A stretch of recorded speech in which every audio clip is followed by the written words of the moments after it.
Yeah, great question. How do you collect from your best customer during a pandemic or a bad recession? The answer is carefully. I think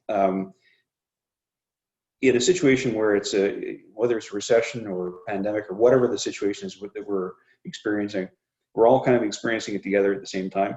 And everybody's RSPs have taken a hit. Everybody's, we've all been impacted in some way, shape, or form, right?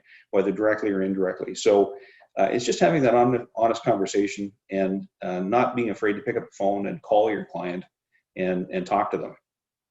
And you may not even talk to them about the money first. You may talk to them about just how's business going. What are you seeing in your world? Because the more intelligence you can get from your client to understand better what their pressures are going to be, will give you some more information to work with. So if you can tell that your client is doing all the right things to keep your business afloat, that you are aware that they landed a new contract with XYZ Corporation over here, and they just, the CFO was pretty excited about it, and you're getting a good vibe from your client, then you might be willing to extend your credit terms a bit, right? But people can tell if you're being insincere. And if you're talking to your customer, like I said, and they're doing the song and dance and really not really confronting the issue directly, and you can tell they're not being, brutally honest with you, red flags should be going off all over the place. So it's important for us to not let our judgment get clouded by that.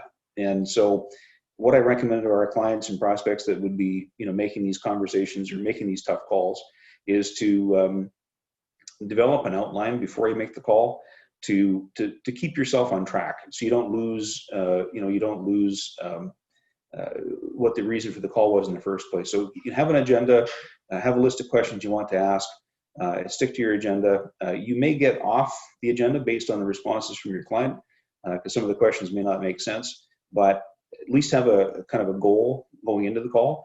Because if you go into it really not planned well, you may not necessarily ask the right questions, because in the heat of the moment, you may not think to ask them, right?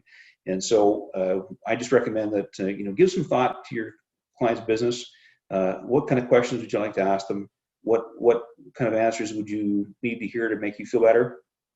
And the most important part about that is you can trust your client. They can tell you this information, but you need to find somebody to be able to validate that, to corroborate the story, just to make sure that the information that you're getting is good intelligence, and then you can act upon it better.